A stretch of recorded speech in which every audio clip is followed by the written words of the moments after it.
हमसे दूर चले गए। और अब जो नुकसान हुआ है, जो शख्सियत हमसे दूर गई है, शायद ऐसी शख्सियत जो है वो बहुत मुश्किल से जो है वो पैदा होती है। और इतनी इन्फ्लुएंशियल शख्सियत, मैं किसी फ़िरके या न किसी भी सेक्ट के एक साइड पर रखते हुए आज इस शख्सियत के बारे में बात करना चाहूँगी।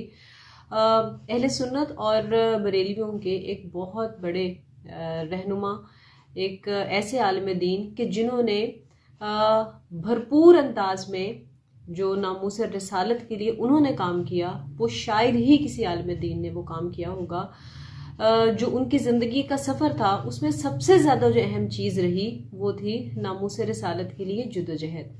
मैं बात कर रही हूँ मौलाना खादिम हुसैन रिजवी साहब की। अल्लाह ताला उनके दर्जात बुलंद करे। वो आज हम में नहीं हैं और हम सब दुआ गो हैं कि अल्लाह ताला उनकी मग़फ़िरत फरमाए। मौलाना खादिम हुसैन रिजवी अटक में 1966 में पैदा हुए और ये महकमा औक़ाफ़ में काम करते थे। और जो दाता साहब के पास ही पीर मक्की मस्जिद है, वहाँ पर ये जुम्मे का खुतबा दिया करते थे। नबी पाक सल्लल्लाहु अलैहि वसल्लम के साथ अक़ीदत और मोहब्बत का इजहार उनकी शख्सियत में नुमायां झलकता था।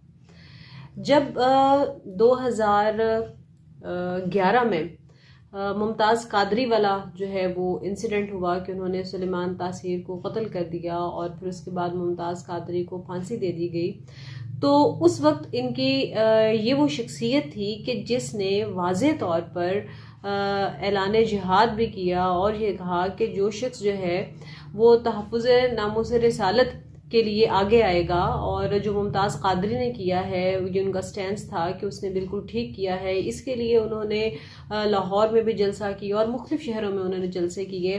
फिर उसके बाद जो 295C है, जो तहफ़्फ़ुज़ नामूस रिसालत जो है उसके लिए वहाँ पर जो उस कानून का में जो तब्दीली है वो की जानी थी उस बिल में, तो उस वक्त भी इन्होंने भरपूर तरीके से अपना किरदार अदा किया और वो जो उस बिल था उसमें तब्दीली के ख़िलाफ़ इन्होंने धरना दिया। और वो फिर धरना जो है वो 3 हफ्तों तक चलता रहा। 18-19 दिन वो धरना चला और हुकूमत को काफ़ी मुश्किलात का सामना करना पड़ा। आखिरकार शाहिद खाकान अब्बासी जो कि उस वक्त प्राइम मिनिस्टर थे, उन्होंने आर्मी का सहारा लिया और जब उस धरने को ख़त्म करने के लिए जो फोर्सेस को लाया गया, तो पहले तो जो इनके जवान थे तहरीक लब्बैक के, वो थोड़ा सा पीछे हटे, लेकिन उसके बाद फिर जब उन्होंने दोबारा से फोर्सेस की तरफ गए तो फिर एक अच्छा खासा हंगामा आराई की सूरत हाल बनी और फिर बाद में एग्रीमेंट के तहत जो है वो उस धरने को ख़त्म किया गया। तहरीक लब्बैक जो है वो अहले सुन्नत जमात और बरेलवियों की आवाज़ बनकर उभरी। चूँकि पहले पाकिस्तान में बहुत सारे जो दूसरी मजहबी जमातें हैं, जो शियों की जमात है, इसी तरह से अहले हदीस की जमात है, जो मुख्तलिफ सेक्ट्स हैं, उनकी जमातें भरपूर अंदाज में अपना रोल प्ले करती थीं। वो इलेक्शंस में भी करती थीं और अपने अपने सेक्ट्स के लिए भी आवाज़ उठाती थी।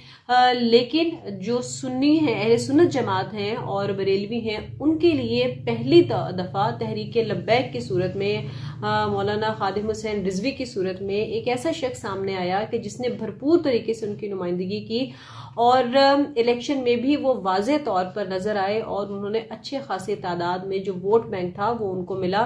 कहा यह जाता था, मुख्तलिफ किस्म की राय थी उनके बारे में कि उनको एस्टेब्लिशमेंट लेके आई है, उनको एजेंसी सपोर्ट करती हैं। फिर उनकी जो गुफ्तगू की सख्ती थी उसके ऊपर भी बहुत सारे कुछ लोगों के रिजर्वेशंस हुआ करती थी।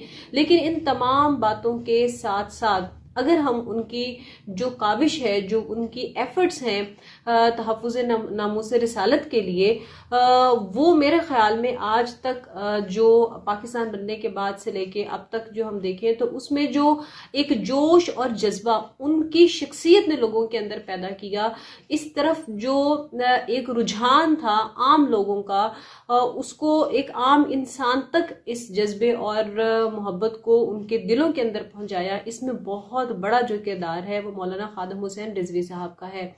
हमारे मुआशरे में अलमिया ये है कि हम फ़िरका जात में उलझे रहते हैं और फ़िरकों में बटे होने की वजह से जो किसी शख्सियत के पॉजिटिव्स होते हैं हमें वो भी नहीं नज़र आते हैं। हम हमेशा नेगेटिव्स के अंदर उलझे रहते हैं और उसकी शख्सियत की जो उसके अंदर अच्छाइयाँ हैं हम उनको इग्नोर कर देते हैं। मौलाना खादिम हुसैन रिजवी साहब का जो इल्म था, जो उनके अंदर तमाम चीजें थी, जो मजहब से प्यार था, जो नबी पाक सल्लल्लाहु अलैहि वसल्लम से प्यार था, उसका मवाजना आप किसी सूरत भी किसी दूसरे आलिम के साथ नहीं कर सकते हैं। जो खिदमात उन्होंने सर अंजाम दी हैं तहफ़्फ़ुज़ नामूस रिसालत के लिए, उसको आप किसी के साथ कंपेयर नहीं कर सकते हैं।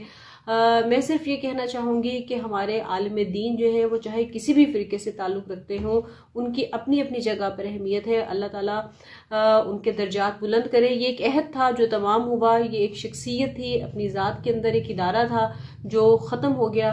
अल्लाह ताला उनके घर वालों को सब्र जमील अता फरमाए और उनके दर्जात बुलंद करे।